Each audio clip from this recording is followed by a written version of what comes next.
पश्चिम महाराष्ट्रातील सर्वात मोठं आणि भव्य असणारं भीमा कृषी प्रदर्शन याचं 17वं वर्ष आज 21 फेब्रुवारी ते 24 फेब्रुवारी या दरम्यान कोल्हापूर या ठिकाणी संपन्न होतंय।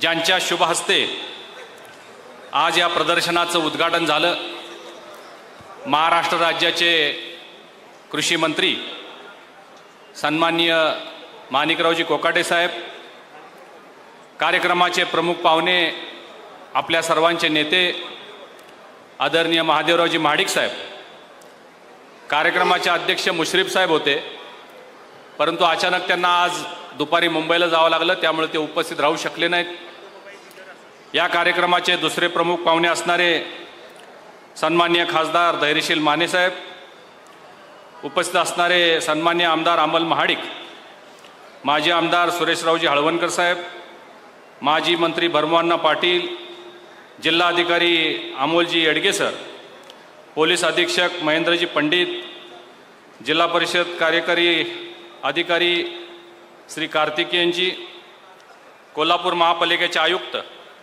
मंजुलक्ष्मीजी, उपस्थित विभागीय कृषी संचालक उमेश पाटील, कृषी अधीक्षक जालिंदर पांगरे, भागीरथी महिला संस्थेच्या प्रमुख अरुंधती महाडिक, भीमा सहकारी साखर कारखान्याचे चेअरमन विश्वराज महाडिक, भारतीय जनता पार्टीचे आमचे सन्माननीय पदाधिकारी महेश जाधव, विजय जाधव, नाथाजी पाटील, राजवर्धन निंबाळकर, रूपाराणी निकम, अनिता चौगुले, पुष्पाताई पाटील, राहुलजी चोरडिया, संयोजनामध्ये सहभागी असणारे Sujit Chavan, doctor Ajit Shinde, doctor Sunil Katkar, Sarjerao Dhanawade, Ashok Siddhanerli, JP Patil sir, Dilip Palvi, या प्रदर्शनाला सहकार्य करणारे कोल्हापूर ऑटोमोबाईल डीलर असोसिएशन, कृषी व पशुसंवर्धन विभाग, महाराष्ट्र राज्य, जिल्हा परिषद आणि या सभागृहामध्ये उपस्थित असणारे महाडिक परिवारावर प्रेम करणारे सर्व उपस्थित शेतकरी, ज्येष्ठ युवक,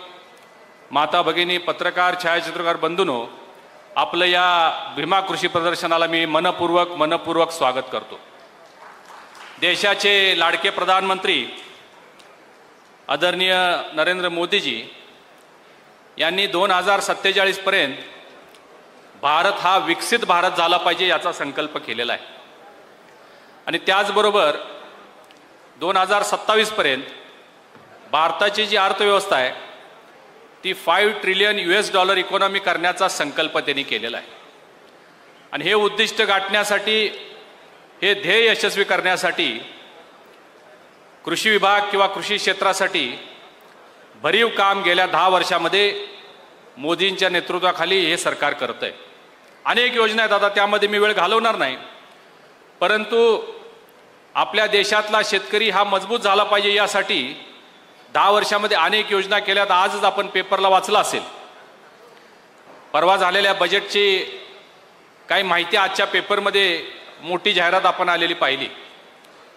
शेतकरी समृद्ध होण्याच्या दृष्टिकोनातून किसान क्रेडिट कार्ड सुरू करण्यात आलेलं होतं, त्याची मर्यादा आता 3 लाखावरून 5 लाख करण्यात आलेली आहे। याचा लाभ देशभरातल्या जवळ 7.5 कोटी शेतकऱ्यांना फायदा होणार आहे। त्याचबरोबर किसान सन्मान निधी योजना 6,000 रुपये प्रत्येक शेतकऱ्याच्या खात्यावर, 11 कोटी शेतकऱ्यांना त्याचा लाभ होतो। उद्या 24 तारखेला 19वा हप्ता शेतकऱ्यांच्या खात्यावर देण्याचं काम केंद्र सरकार करणार आहे। त्याचबरोबर प्रधानमंत्री धनधान्य योजना आता सुरू केलेली आहे। आपल्या सगळ्यांना हे माहिती आहे की ज्यावेळी आपला देश स्वातंत्र्य झाला त्यावेळी आपली 35-36 करोड लोकसंख्या होती, त्यावेळी सुद्धा आपल्याला अन्नधान्य पुरत नव्हतं। बाहेरून परदेशातून जुन्या जाणत्या लोकांना माहिती आहे मिलो नावाचा गहू आणला होता आणि तो आपले सगळे देशातले नागरिक खात होते। परंतु आज स्वातंत्र्याचा अमृत महोत्सव साजरा करत असताना 75 वर्षानंतर आपण जर पाहिलं तर आपल्या देशातील शेतकऱ्यांनी एवढी प्रगती केलेली आहे की देशातल्या 144 करोड लोकांना अन्नधान्य पुरतंच, शिवाय जवळजवळ 65 ते 70 देशांना आपल्या देशाच्या वतीनं एक्सपोर्ट सुद्धा ही शेतीची सगळी उत्पादनं केली जातात। म्हणजे किती स्वयंपूर्ण आपण झालेलो आहोत हे आपल्याला यामध्ये आता लक्षात आलं असेल. विशेषतः धान्यामध्ये किंवा डाळींमध्ये सुद्धा स्वयंपूर्ण होण्यासाठी वेगळी योजना सुरू केलेली आहे. कारण प्रत्येक वर्षी भारत देश 33,500 करोड रुपयाच्या डाळी इम्पोर्ट करतो. तर त्याच्यासाठी एक विशेष योजना, अशा अनेक योजना केंद्र सरकारच्या वतीनं सुरू आहेत. त्याचबरोबर महाराष्ट्र राज्य सरकार आपलं अलीकडंच आता महायुतीचं सरकार आलेलं आहे. सन्माननीय मुख्यमंत्री देवेंद्रजी फडणवीस साहेब, उपमुख्यमंत्री माननीय एकनाथजी शिंदे साहेब आणि अजितदादा यांनी सुद्धा शेतकऱ्यांच्या हिताचे अनेक निर्णय घेतलेले आहेत. एक 2-3 सांगायचं झालं तर आज शेतकऱ्यांना कुठल्याही पद्धतीचं वीज बिल भरावं लागत नाही. निवडणुकीच्या आधीच ही घोषणा केलेली होती आणि आज शेतकऱ्यांना कुठल्याही पद्धतीचं बिल आलं तर ते 0 बिल येतं. म्हणजे त्याच्या उत्पादनामध्ये कुठेतरी शासनाचा सहभाग असला पाहिजे. ज्या पद्धतीनं प्रधानमंत्री महोदय 6,000 रुपये देतात त्याच पद्धतीनं नमो योजना म्हणून राज्य सरकार सुद्धा 6,000 रुपये आता या शेतकऱ्यांच्या खात्यावर देण्याचं काम करतं. अनेक म्हणजे सोलरचे पंप बसवण्याचं काम चालू आहे, वेगवेगळ्या सबसिडीज आहेत, शेततळ्यासाठी योजना आहेत, अनेक योजना आहेत. त्याची माहिती तर आपल्याला सगळ्याला मिळणारच आहे.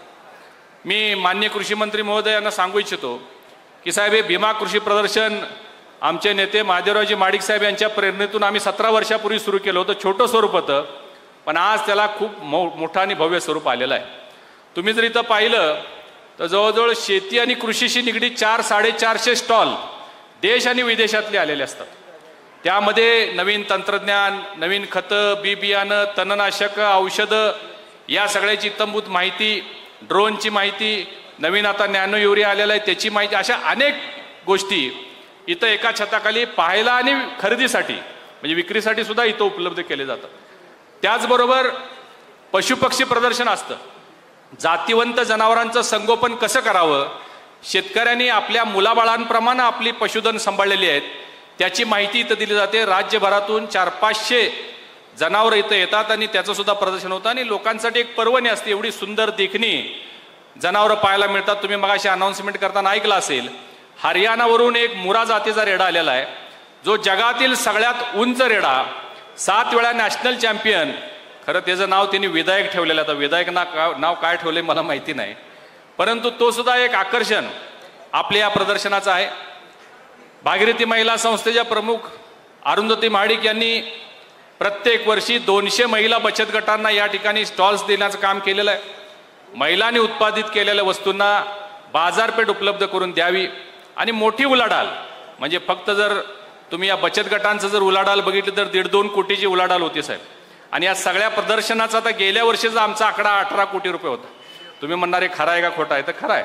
कारण तर ट्रॅक्टर विक्री केले जातात, पंप विक्री केले जातात, गाड्या, मोटर, जीप, इथं त्यांचे असोसिएशन आहेत ते सगळे अवजारं 5% 25% सबसिडाइज रेटमध्ये इथं विक्री होत असल्यामुळं शेतीचे अवजारं सुद्धा मोठ्या प्रमाणात विक्री होते. नुसते पंप जर म्हणला तुम्ही, मोटर ज्याला आपण म्हणतो, 1000-1500 मोटर फक्त इथं 4 दिवसात विक्री होते.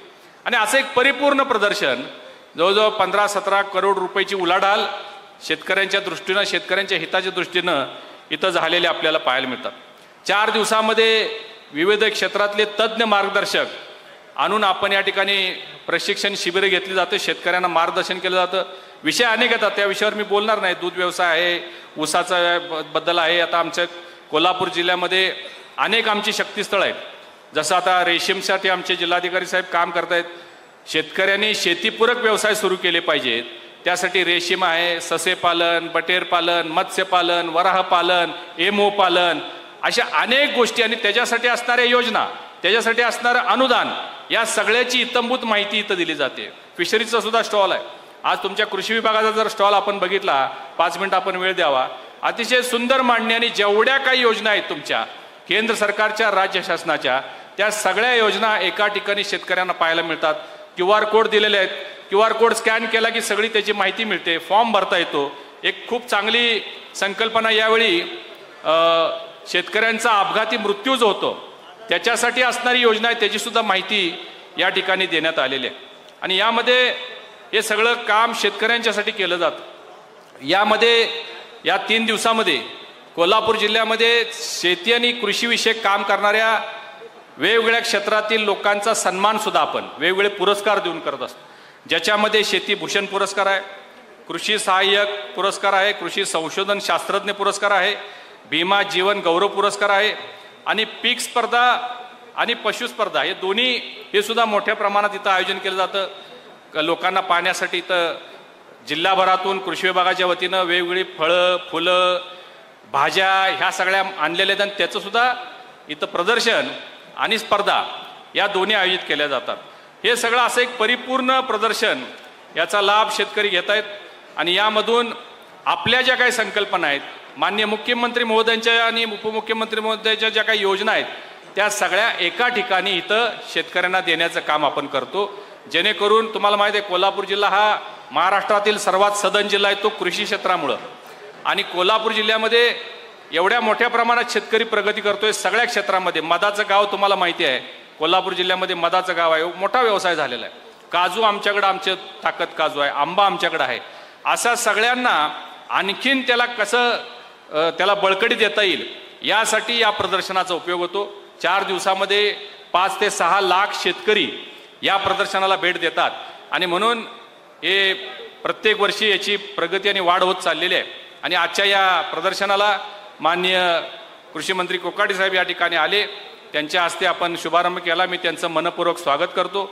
व्यासपीठावरील सर्व मान्यवर यांनी वेळात वेळ काढून इथं उपस्थित राहिली, सर्वांचं मनपूर्वक स्वागत करतो आणि या प्रदर्शनाची सुरुवात झाल्याची घोषणा करून थांबतो।